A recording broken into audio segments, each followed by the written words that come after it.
নমস্কার, news renaissance বাংলার পক্ষ থেকে আমি সাবির হোসেন। এই মুহূর্তে আছি বাদুড়িয়ার বিখ্যাত স্বভাবকবি মাননীয় সুধীর বিশ্বাস মহাশয়ের সঙ্গে। আমি ব্যক্তিগতভাবে আপনাকে আজকে আমাদের নিউজ রুমে স্বাগত জানাই। তো আমাদের আলোর অন্বেষণে যে পত্রিকা খুব সম্প্রতি প্রকাশিত হচ্ছে সারা পশ্চিমবঙ্গব্যাপী, এবং সম্পাদক সোহরাব হোসেন মহাশয় আমাকে জানিয়েছেন যে সেই পত্রিকার বিশিষ্ট উপদেষ্টা মণ্ডলীতে আপনি রয়েছেন।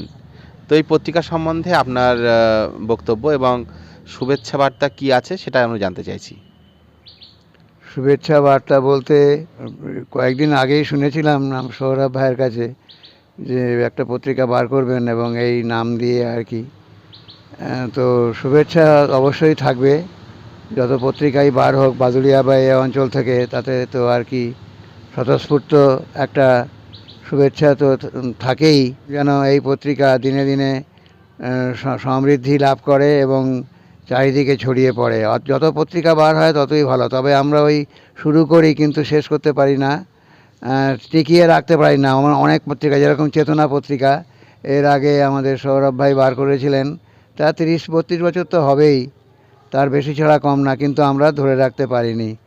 তাই মহাসমারোহে আমাদের সূচনা হয়, কিন্তু সেটাকে যদি আমরা টিকিয়ে রাখতে পারি সেই সূচনা আরও সুন্দর ও সার্থক রূপ নিতে পারে, এইটা আমার ধারণা।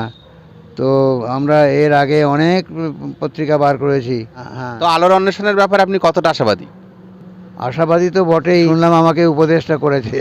তো যাই হোক, দেশটা যেভাবে চলছে তাতে উপদেশটা কতখানি কাজে লাগবে তাতে তো আমি বলতে পারছি না, তবু আশাবাদী, কারণ আশা নিয়ে আমরা বাঁচি এবং বাড়ি। এই পৃথিবীতে এসেছি, আসার পরে আমাদের অনেক আশা উজ্জীবিত হয়েছে, ফেনিয়ে উঠেছে।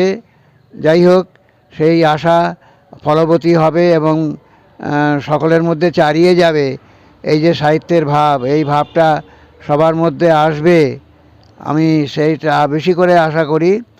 এবং কালচারটা আমাদের হোক সব দিক থেকে, কি কবিতা, কি নাটক, কি গল্প, সব দিক থেকে। ওই শুধুমাত্র নীতি দুর্নীতি নয়, সেই সঙ্গে সঙ্গে সুনীতিও আমাদের মধ্যে আসুক, এই পর্যন্ত বলে আমি সবাইকে আহ্বান জানাই, সবারে করি আহ্বান, এবং আলোড়ন একটা উঠুক। আলোর অন্বেষণে অনুযুক্ত এসন, অর্থাৎ সন্ধান, খোঁজ, সেই খোঁজটা আমাদের মধ্যে সবার মধ্যে জারিয়ে যাক এবং বারবারন্ত হোক, সার্থক হোক, সুন্দর হোক। এবং বাদুড়িয়া আশপাশে যারা আছেন তারা সবাই, শুধু বাদুড়িয়া নয়, বারাসাত, বাদুড়িয়া, স্বরূপনগর, বসিরহাট, সর্বত্রই এবং সারা পশ্চিমবঙ্গব্যাপী আমাদের যতটা শুনতে পেরেছি এই আলো অন্বেষণ ছড়িয়ে পড়ছে, এবং আশা করি আপনাদের মতো গুণীজনের সান্নিধ্যে আরও শ্রীবৃদ্ধি লাভ করবে। নিউজ রেনেসাঁ বাংলার পক্ষ থেকে সাবির আজকে বিদায় নিচ্ছি, এবং আগামী দিনে আরও অন্যান্য ভিডিও নিয়ে আসছি। ধন্যবাদ।